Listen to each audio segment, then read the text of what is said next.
All right, well, welcome to module number 3 for photo 62A. So this module is going to cover the lens. Now we're going to break the camera down into its components. We'll talk about lens and shutter speed and what they control, and then we'll end up talking about composition and quality of light and things like that. But for now, let's start with the lens. The lens controls the amount of light that is allowed to reach the sensor. It's basically a diaphragm inside the lens. It's got blades on it that opens up and closes depending on what setting you set that up on your camera. It also controls the angle of view. You can have a wide angle of view or a very narrow angle of view. So the lens controls how much you see in the frame, and then there's some optical characteristics that go along with a long lens versus a short lens, or wide angle versus telephoto, and we'll talk a little bit about that in this module as well. The lens controls the amount of light by using this aperture. As I said, it's a series of blades that open and closes to a very precise diameter based on focal length. And this is kind of a funky number because as the number gets larger, the aperture or the opening gets smaller. As the number gets smaller, the actual opening gets bigger. So this is a mathematical calculation, and it's referred to as f-stop. So this is based on focal length of the lens and then diameter of the opening. Okay, so f-stop equals focal length divided by diameter of the lens opening. So it depends on what focal length we have and what diameter we have to determine what that f-stop number is. Now, not on any test that I give you, I'm going to make you calculate a sophisticated f number. I want you to understand that this is the formula, and if I do give you some examples, they'll be much like we see here in these next couple of slides. Really easy division. How many times does 25 go into 50? 2. F2 is the answer. Okay? Or the one below it, 5 is the answer. So let's look at this. A 50 millimeter lens with an iris opening of 25 millimeters has an aperture of f2.0. Take the focal length divided by the diameter, which is 25 millimeters, it equals 2. Put the f number in front of it, f2. You've seen these f numbers printed on your lens. I'm sure you've seen them on blogs that you've read. You've seen them advertising different lenses. Right? This f number, it's the diameter. It's how big that opening is set, whether it's the maximum aperture for that lens or the minimum or something in between. A 50 millimeter lens with a diameter of 10, the aperture is 5.0. Okay, both the same lenses, two different openings, 10 millimeter, smaller than 25 millimeter. f5 is smaller than f2.0. That's how we derive these numbers. Okay, 400 millimeter lens, the same thing. We have 400 millimeters divided by 100 gives us f4. If we have a 400 millimeter lens with a diameter of 50, smaller, f8, smaller hole. So it's just math. And for those of you who get all tweaked about learning math in a photo class or an art class, it's easy math. It's not hard. Okay? You can do this in your sleep once you understand the concept. F-stops are determined by the lens, even though our cameras nowadays control that number.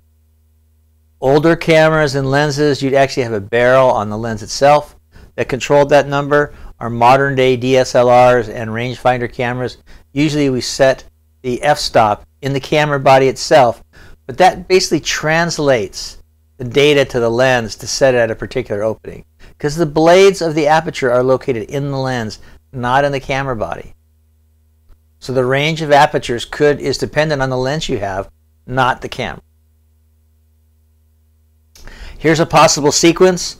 Probably none of your lenses will go down to 1.0. Maybe some, but not many, will go to f45 unless they're extremely long telephotos. But somewhere in there, maybe f2.8 to 22, f4 to f22 or 32, something like that, right, is going to you'll have in your camera. Okay, the little dots in there are just third stop increments in between them. There's half stop increments, third stop increments, and quarter stop increments. I'm not going to make you memorize all of these. We will be using these, the full stop sequences, in our exam, and as we refer to how we control the lens and how we derive equivalent exposures throughout the scale of apertures and f-stops as we combine them. Okay, so we will play with these numbers a lot, but like I said, you could break them down in half stop, third stop, quarter stop, but this gets way too granular for what we need to do for basically an understanding of how the camera works.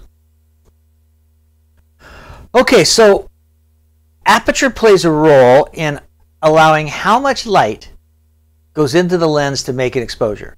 The quantity, how much light's going in, okay? But the other thing that aperture controls is something called depth of field, okay? So this is depth of field, happens in front of the camera, and it's the range of acceptable sharp focus in front and behind the main subject, and it's called depth of field. So how much, if I'm focusing on a person at 10 feet away from the camera, at a given f-stop, how much is going to be in focus in front, and how much is going to be in focus behind? We can calculate that number as well. There's an app for that, right? It makes it a lot easier. So depth of field, you've seen those images, and we'll see some here, where the background's all blurry and it looks like an all a watercolor painting out of focus, but the subject's crisp and sharp. Or you've seen photographs where everything from the very closest object to the one furthest away is in focus. That would be great depth of field. So as a photographer, we choose, do we want everything in focus, or do we want a limited field of focus, based on what we're trying to say with the image, based on what fits best, right, to make that image communicate what we want to communicate to the viewer. Depth of field is generally divided 1/3 in front and 2/3 behind. The closer we get to the subject, the more equal it becomes in front and behind.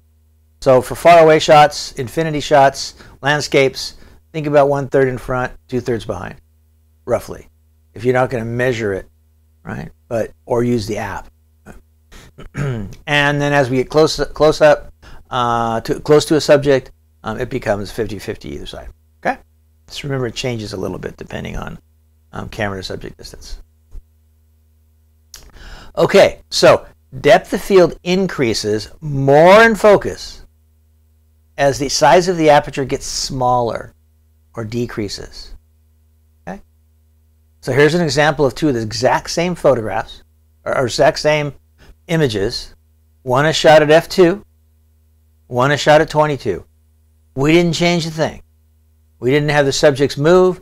The camera didn't move. Obviously, the subject picked up a camera in one and didn't in the other. This is from a textbook. I didn't shoot these examples.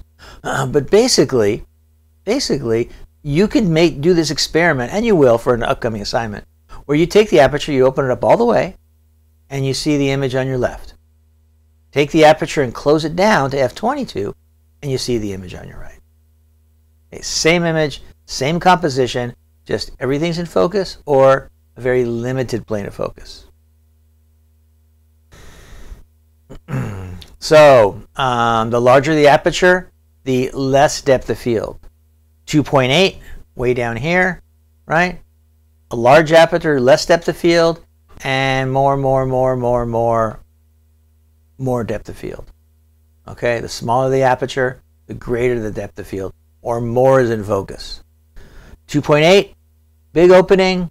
22, small opening. Another way we can control depth of field is not only aperture, although that's the most effective way without changing our composition very much. We can change it with two other things.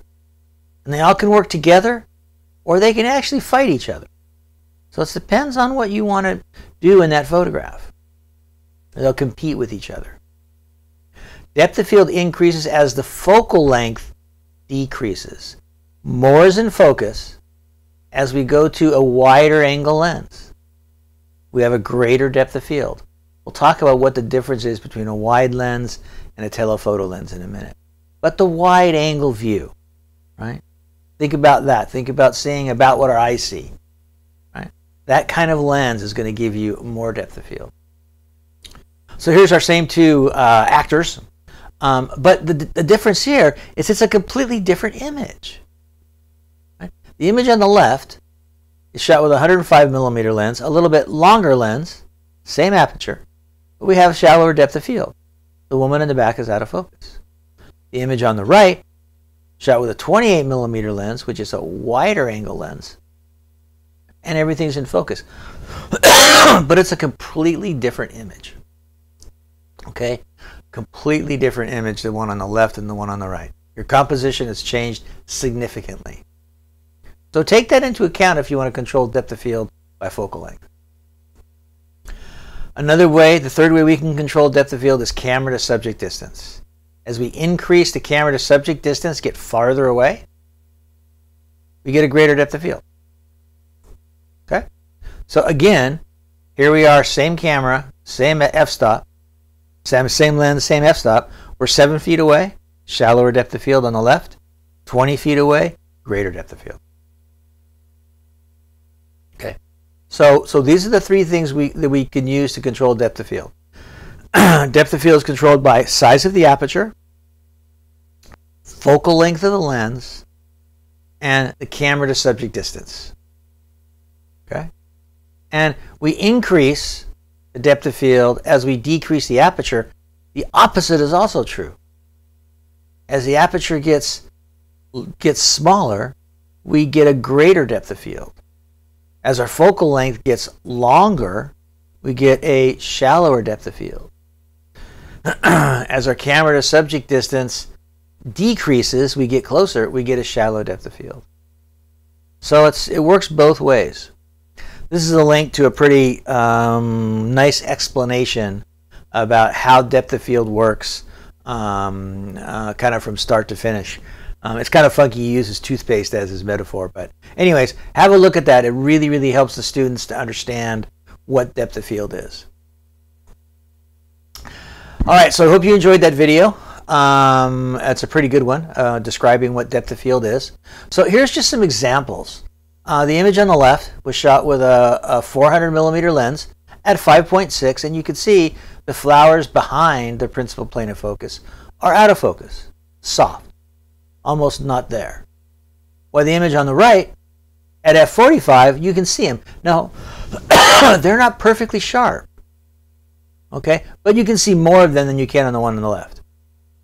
Okay, so it's not perfect because I'm kind of far away and I'm close up to the subject and I have a long telephoto. So even at f45, they're fighting each other. It's not going to pull everything in focus, but more so than the one on the left. Here's an example of it front and behind. Here's our plane of focus, wide open at 2.8. This is 100 millimeter shot at 2.8. Foreground out of focus, background out of focus. And here at 22, pretty much everything's in focus. So why would you use this? Why would you use this? This simplifies the image a little bit. But if something interesting is happening out here, right, you're gonna miss it. You're gonna miss the subtleties. By the way, you could take this plane of focus and move it all the way back and have everything out of focus until you get to the back. Or the opposite, focus close and have everything out of focus except what you're focused on down here in the lower right-hand corner. Okay. When do you need this? It complicates things. There's a lot to take in. Do you need that all in focus? Is something happening here, here, here, here, and here? It's important to the image?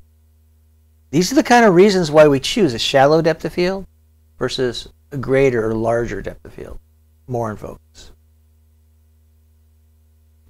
That same long lens shooting at the trees out in the parking lot, 5.6 and 45. Clearly, the image on the left is softer in the background than the image on the right, but kind of the same thing we've seen before. You can lose the background altogether. This is the window. It's a window. It's part of an office building. There's a doorway. With a shallow depth of field, it all goes away into a big blob. Doesn't matter what your background is. You can shoot anything in the background. It can be a parking lot, it can be a car, it can be an office building. With a shallow depth of field, it just becomes color. That's all. Great depth of field, different story. It's something to be considered in the photograph when you can see and make out what it is. It draws attention to itself. Here's some examples of some great depth of field. Because the iconic flag went all the way down the street, the choice was to get everything in focus, all the way down. For this boat sitting there in the middle of an estuary out in the delta, the idea of having that little bit in the foreground in focus, all the way out to the mountains far away, wide angle lens, right? Everything's in focus. A little bit farther away, normal lens pretty much, but shot in such a way that either the basket and the balloon is in focus. It's not falling off. It's not a little out of focus, the basket or the top edge of the balloon. Another one where there's pieces of the image that really fill the frame. To not see all of that junk on that car and the two cars next to it would take away from the overall feeling of the image. Not see its desert-like setting would take away from the overall importance or interest of the image, as well as the car rims holding up that fence in the foreground. So here everything's in focus. This is the footbridge in Cupertino. Everything's in focus. Small aperture, right? Focus from the very, very closest to the camera, left and right edge, all the way down to where the image terminates right in the center, lower third.